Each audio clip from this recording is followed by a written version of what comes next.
Bismillahirrahmanirrahim. Assalamualaikum warahmatullahi wabarakatuh. Hamdan wa syukran lillah amma ba'du. Allahumma shalli ala sayyidina Muhammadin al-fatih lima ughliqa wal khatim lima sabaqa nasiril haqqi bil haqqi wal hadi ila siratikal mustaqim wa ala alihi haqqa qadrihi wa miqdarihi al-azim. Rabbi shalli sadri wa yassir li amri wa uqdatam min lisani yafqahu qawli. Rabbi zidni ilman nafi'a warzuqna fahma wa amalan mutaqabbala. Amin. Para jamaah salat subuh yang dirahmati Allah Subhanahu wa taala, mohon maaf ya hari Senin kemarin libur karena ada kendala.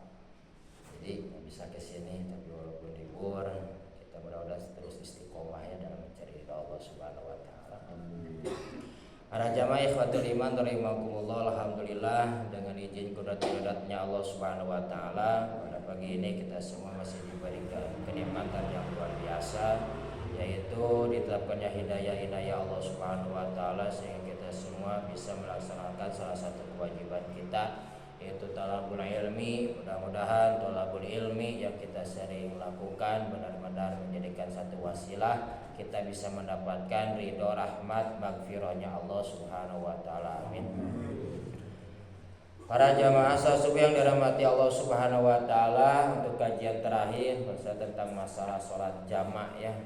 Kemarin ada 3 masalah, 2 sudah diterangkan. Masalah yang pertama yaitu tentang hukum sholat jamaah, kedua tata cara kemarin sholat jamaah sudah diungkapkan. Hukumnya kemarin yaitu kebanyakan ulama jawaz, artinya itu boleh, dan untuk tata caranya kemarin kebanyakan ulama yaitu mau dari jamaah takhir atau jamaah takdim itu boleh, tapi kalau dari jalur Imam Malik lebih diutamakan apa, yaitu jamaah takhir tata cara. Terakhir yaitu amal mas'atu salisah. A'udzubillahi minasyaitonirrajim. Bismillahirrahmanirrahim. Wa qala Ibnu Rushdi rahimallahu taala wa nafa'ana bihi bi karamati nabi aswalihi. Wa amal mas'alatu salisa wa ya asbabul mubihatul jam'i, yaitu masalah ketiga tentang sabab bolehnya kita melaksanakan salat jamaah. Fatafaqa al-qailu bi jawazil jam'i ala anna safari minha, yaitu sepakat para alim ulama boleh melaksanakan salat jamaah itu terutama bagi orang yang sedang dalam keadaan di perjalanan. Waqtalafu bil jam'i fil hadri wa bi syuruti safari al mubihu lahu, yang menjadi perbedaan pendapat ulama tentang boleh enggak salat jamaah bagi yang tidak bepergian, ada di tempat, kemudian apakah harus disyaratkan ketika bepergiannya itu. Jadi salat jamaah itu bepergiannya apakah disyaratkan atau tidak, jadi ada tertentu enggak gitu salat perjalanannya. Wadhalika anna safara minhu man ja'alahu sababan mubiyan li jam'i ay safaru kana wa yusifatu kana, yaitu bagaimana perjalanan yang bisa menjadikan sabab bolehnya melaksanakan sholat jamaah ya. Ya, jadi perjalanan gimana yang boleh melaksanakan sholat jamaah tersebut. Wa minhum man ishtara fi darban minas sayir. Sebagian ulama berpendapat bahwasannya boleh melaksanakan sholat jamaah bagi yang bepergian itu ada syaratnya. Jadi ada yang mensyaratkan, ada yang tidak. Asal bepergian itu boleh sholat jamaah, dan ada juga yang mensyaratkan harus. Jadi bepergiannya untuk apa baru boleh melaksanakan sholat jamaah. Wa nau'an min anwa'i safarin, mereka itu berbagai beberapa warna atau bagian. Wa amal ladzi istaratu fi darba min as-sari wa Malik bi riwayat Ibnu Qasim anhu, di antaranya yang mensyaratkan salat jamaah bagi yang bepergian itu yaitu dari jalur Imam Malik. Wa dzalika anau qas, Imam Malik itu berkata la yajma'u al-musir illa ayajida bi asayir wa minhu ma la yastaru dzalika wa asyafi'i. Kalau dari jalur Imam Malik itu boleh sholat jamaah bagi orang yang bepergian itu selama perjalanan itu merasa berat, susah, baru boleh sholat jamaah. Tapi sebagian ulama itu tidak mensyaratkan, terutama dari Imam Syafi'i. Makanya Imam Syafi'i kembali kepada hukum awal, beliau itu mengatakan jamaah itu apa, sama dengan qasar, rukhsah hukumnya ya.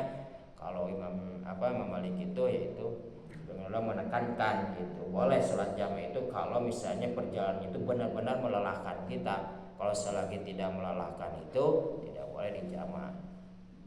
Wa wahidau riwayatin an Malik, kemudian dari salah satu jalur Imam Malik itu wa man hadal mad fa inna mar'i qaula Ibnu Umar, beliau berpegang terutama dari jalur yaitu yang dikatakan oleh Ibnu Umar, karena Rasulullah SAW ini ajalu biasir, bukti Rasulullah SAW itu kalau misalnya bepergian itu selalu menyegarakan terutama masalah ibadah, diantaranya itu sholat jamaah hadis. Man la yadhhabu hadzal mada'i fa inna ma ra'i zahirul hadis Anas wa ghairuhu. Ada juga orangnya itu tidak berpandang dari jalur Ibnu Umar.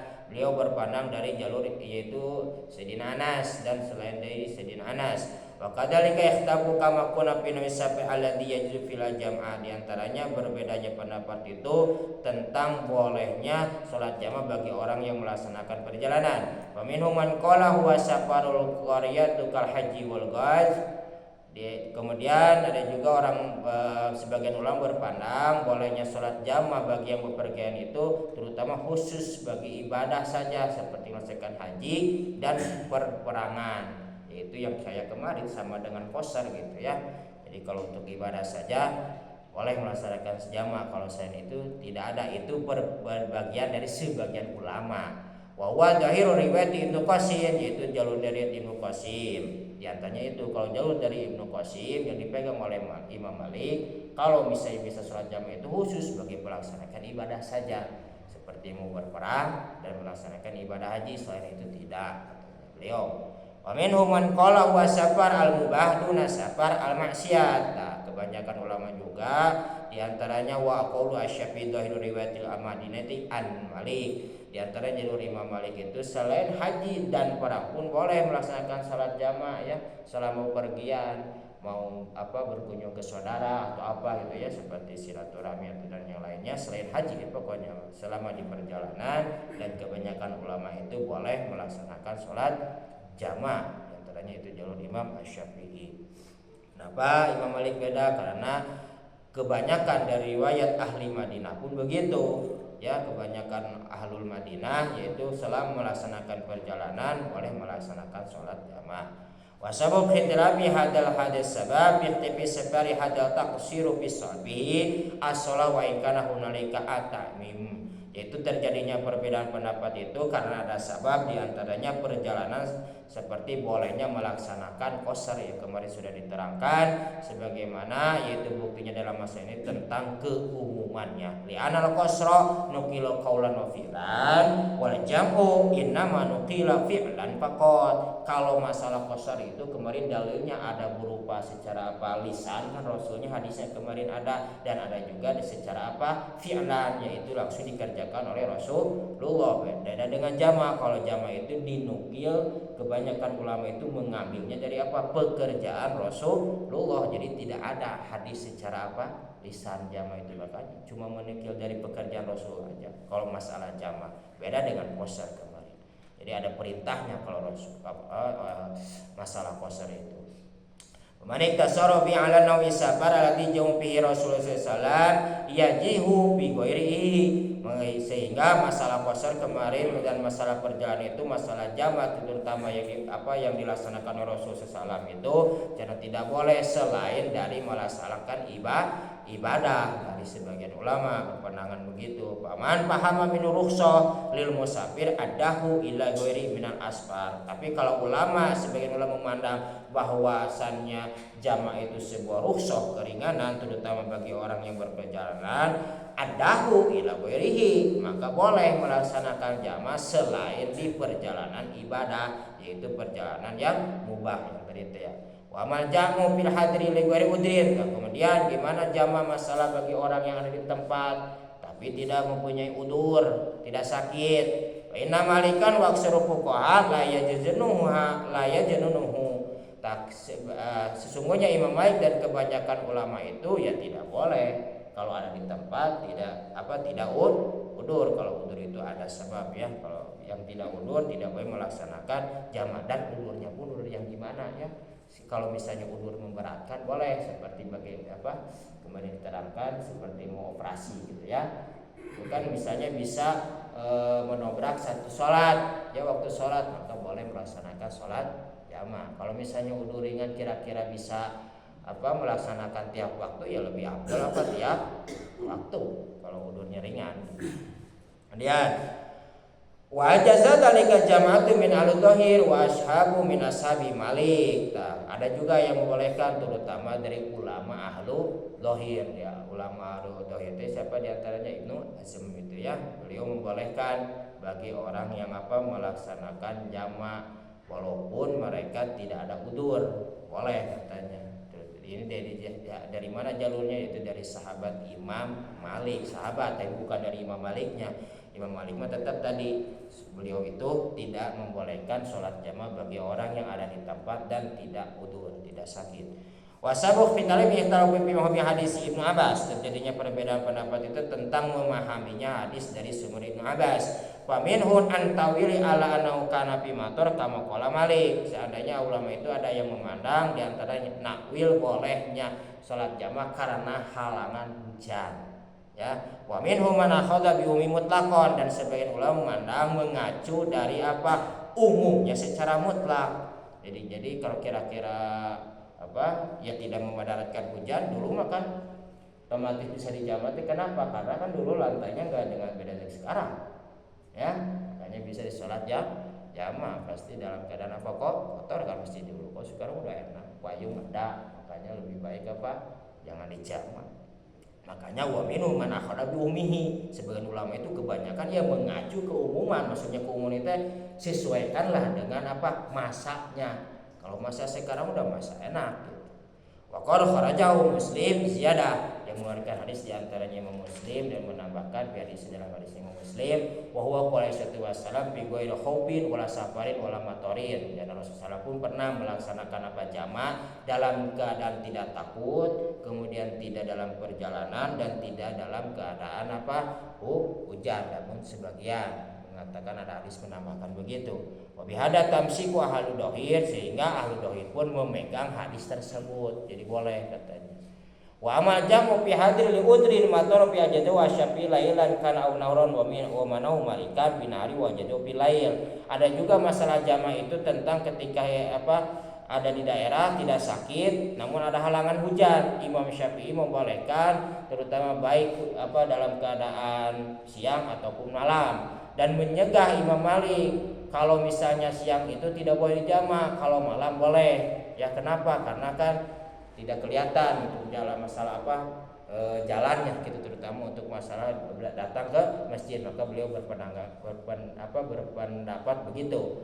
Wa jazau aidan fitini dunal matar filail. Kemudian Imam Malik pun membolehkan salat jamaah terutama dalam perjalanan yaitu lumpur, dan namun tidak hujan, tapi dalam perjalanan itu yaitu berlumpur gitu susah. Wilayah terutama dalam keadaan waktu malam, kalau siang tetap tidak boleh dijamaah dari Imam Malik. Wa qad adala Syafi'i Malikan, kemudian Imam Syafi'i mengkritik kepada Imam Malik fi takrimi salatina bidzalika wa salatul lail, tentang membedakan antara mengapa hari salat malam boleh, salat siang tidak boleh, kata Imam Malik. Li'anu rubiya di hadis wa tabiluhus, sehingga diriwayatkan dari hadis dan mentakwilnya anni khusus umumihi min jihatil qiyas, tentang khusus keumumannya boleh sholat jamaah terutama dari mengambil secara kias hadis. Wa dalika anau qala fi qouli Ibnu Abbas jama'a Rasulullah sallallahu baina dzuri wal asri wal maghrib wal isya fi ghairi khaufin wala safarin. Hadisnya Rasulullah menjamaah salat antara zuhur dan asar, maghrib dan isya dalam keadaan tidak takut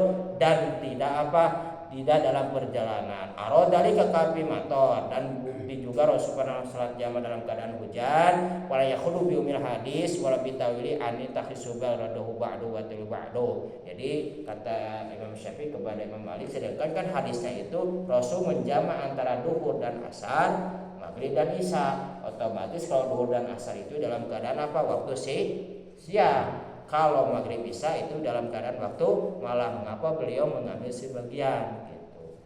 Kata Imam Syafi'i kepada Imam Malik. Tapi tetap Imam Malik itu karena beliau berpedoman kalau siang itu kelihatan, kalau malam itu tidak kelihatan, takut jatuh. Jadi membolehkannya cuma malam saja dari jalur Imam Malik. Namun walaupun ada keterangan boleh sholat jamaah terutama dalam keadaan hujan, ya tetap kembali kepada keumuman. Maksudnya keumuman itu kepada masa kita. Kalau seandainya sekarang masa kita itu kan gampang, hujan ada apa Pak? Payung, lantai pun tidak enak, atapnya tertutup. Jadi lebih baik tetap sholat yang lebih afdol itu bukan di jamak, tapi kita melaksanakan tiap waktu, apalagi dalam keadaan berjamaah. Awal waktu berjamaah ini mah kalau misalnya kita dalam keadaan darurat seperti misalnya piknik atau camping di sebuah hutan gitu ya misalnya, kan lebih utama kalau seandainya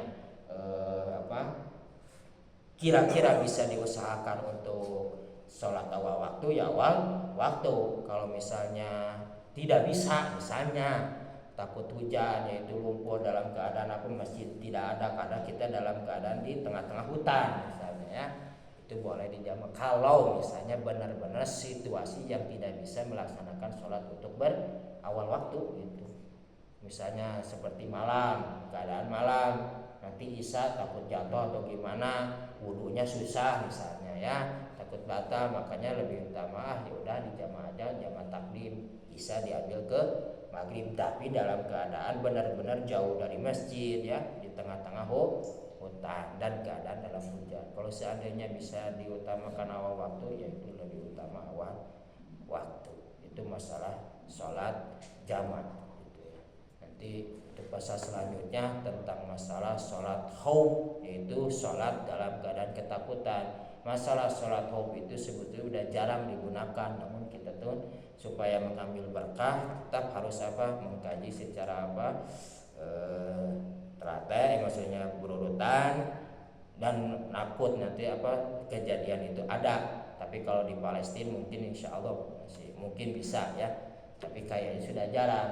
Sholat khauf itu biasanya sholat dikerjakan bareng-bareng dengan dalam keadaan beda-beda gerakan. Namun kalau zaman sekarang mungkin bergantian gitu. Kalau zaman sekarang sedikit aja ya, karena masih ada waktu. Al-babu khamis min julatis sarsi wa huwa qafisatul khauf. Bab yang kelima yaitu tentang masalah sholat dalam keadaan ketakutan. Ikhtalafu ulama fi jawi sholatil khauf ba'da Nabi alaihi wasallam wa fi sifatihi. Berbeda pendapat ulama tentang bolehnya sholat dalam keadaan ketakutan sesudah yaitu zaman Rasulullah sallallahu alaihi wasallam, wa fi sifatin tentang sifatnya. Fa aksaru ulama ala nasatul khauf jaizatun li ummi qouli ta'ala. Masalah sholat dalam keadaan ketakutan boleh karena umumnya terutama ngambil dari firman-Nya Allah Subhanahu wa taala surah An-Nisa ayat 101. Wa idza darabtum fil ardi falaisa 'alaikum junahun an taqsuru. Dalam keadaan bepergian kalian di muka bumi ini, maka tidaklah kalian merasa takut kemudian angtak suruh maka mengkosorlah masalah sholat. Sehingga maksudnya itu tentang sholat khauf. Sholat khauf itu pasti dikosor ya, jumlahnya cuma 2 rakaat layak. Walama sabata dalika min Aisyah wasallam wa amila aima wal khulafa ba'du dalika, dan ditetapkan oleh baginda Rasulullah SAW dan kebanyakan para alim ulama yaitu dan khulafa rasyidin tentang masalah sholat khauf. Wasyada Abu Yusuf bin Ashabi Abu Hanifah, namun menjanggal Abu Yusuf dari sahabat Abu Hanifah. Faqala, kata Abu Yusuf, la tusolli sholatul khauf badan Nabi bi imami wahidatin. Kata Abu Yusuf, tidak boleh melaksanakan sholat khauf sesudah baginda Rasulullah dengan imam satu. Wa inna ma tusolli bi ba'dahu bi imamin bi sholli wahidatun min huma bi taifatin wa atain. Yaitu kata Abu Yusuf itu kalau mau sholat khauf harus ada 2 imam. Khauf itu kan tidak semuanya menghadap kiblat ya, menghadap kiblat, ada juga yang menghadap musuh, jadi harus 2 imam gitu. Kata Abu Yusuf, namun kaulnya kausan itu janggal. Tetap yang lebih sahih itu melaksanakan sholat itu dengan 1 imam. Bitaifatin rokata ini dengan kelompok 2 rakaat. Summa yusolli akhar bitaifatin ukhra wa huwa al-kharisah. Kemudian mereka sholat dengan yang lainnya, sehingga yang lainnya itu sedang menjaga rakaat melaksanakan 2 rakaat. Aidun wa tarisulati qad sholat, yaitu yang satunya itu melaksanakan sholat. Jadi wasabu fi ta'ifil hasratin nabi ashabi salatul khauf ya ibadatun aw ilai makani fadlun nabi sallallahu. Yang menjadi perbedaan pendapat ulama itu apakah salat khauf itu termasuk ibadah atau cuma ada zaman keistimewaan bagi Rasulullah SAW saja. Paman roha anak ibadatun la yurana khosoh bin Nabi SAW. Seandainya ulama memandang masalah ini ibadah, maka beliau pun tidak memandang kekhususan untuk Nabi. Paman roha lima kanifadun Nabi SAW roha khosoh bin Nabi SAW. Dan sebagian ulama kalau memandang ini cuma keutamaan untuk Nabi saja, maka beliau pun dikhususkan itu cuma ada zaman Rasulullah. Wa ila faqad kana yumkina ay yaksima nasu ala imaini, sehingga ulama itu memungkinkan bisanya salat khauf itu dengan dua imam. Wa inna makana nurutan ijma'uha alaihi waidatin khassa min khawasin Nabi sallallahu alaihi wasallam. Seandainya itu sebuah kemadaratan untuk masalah dengan imam satu, maka tidak lagi imamnya tidak boleh satu, harus dua. Kalau memandangnya itu secara kekhususan kepada Nabi, kekhususan kepada Nabi. Wa tayyidu ina hada tawi bidalil khitab mafhum min qauli ta'ala wa idza kuntum fi faqamna lahum as-salat al-hayya wa mulkhim ana ali lam yakun fi wal hukmu ghairu hukmi hakim wa qad abatukum min fuqashar ila nasatil khawf ta'khiru an waqtil khawf ila waqtil amna kama fa'ala Rasulullah sallallahu yaumal khandaq. Terjadinya salat khauf itu terutama zaman Rasulullah ketika perang Khandaq. Wa jumhur anna dalika fil yaumul khandaq kama qabla nuzul salatul khauf wa nau mangsuh biha. Kemudian ada juga masalah khauf itu pekerjaan Rasulullah masuk itu dihapus sesudah zaman Rasulullah SAW. Wa amma sifatu salatul khauf baina ulama ikhtabu biha ikhtilafan kasir ikhtilafu asab bi adal bab ani mengkopi pilih bi salatul khauf wal muslimin dalika sabu sifatin. Terjadinya perbedaan pendapat ulama nanti ada diantaranya 7 sifat atau tata cara sholat khauf itu berbeda. Untuk gambarannya diantaranya yaitu sholat khauf itu bergantian. Ada yang sejajar itu zaman dulu Rasulullah SAW itu sejajar dengan Rasulullah, menghadap kepada Rasulullah, yang satu menghadap kepada musuh. Nanti ada gambarannya, diantara gambarannya 1 rakaat jajaran pertama dengan Rasulullah melaksanakan 1 rakaat, yang menghadap musuh itu belum melaksanakan sholat. Jadi berjaga-jaga tapi dalam keadaan sholat, berjaga-jaga melihat musuh. Nah, sesudah beres yang 1 rakaat dengan Rasulullah, yang satu berdiri berjaga-jaga, yang menghadap musuh beliau gerakannya mengikuti Rasulullah gitu. Jadi ada yang sejajar begitu 2, ada juga yang membuat lingkaran untuk itu masalah sholat khauf. Ada gambaran sifat-sifatnya diantara. Nah, itu gambaran. Walaupun ini mungkin sudah jarang terjadi, tapi persiapan takut nanti terjadi kita melaksanakan. Kalau kita sudah tahu ilmunya, pasti kita bisa melaksanakannya, tinggal dilaksanakan itu kalau sudah tahu ilmunya mah. Tapi mungkin kalau zaman sekarang kalau misalnya terjadi peperangan, pasti melaksanakan sholat khauf itu sudah jarang, paling sholat qashar dan bergantian kayaknya gitu ya. Kalau zaman sekarang sholat khauf itu udah jarang, paling digunakannya sholat qasharnya saja, disingkat rakaatnya dengan 2 kali sholat mungkin gitu. Itu mah karena sahabat itu dulu adanya sholat khauf itu karena pengen berjamaah dengan siapa? Rasulullah Shallallahu Alaihi Wasallam. Tidak mau imamnya selain siapa? Rasulullah. Mangga barangkali ada pertanyaan. Cukup? Enggak? Kalau sholat jamaah itu boleh dikosor juga? Boleh, kan kita diantaranya sababnya ada, boleh dikosor. Ya, diantara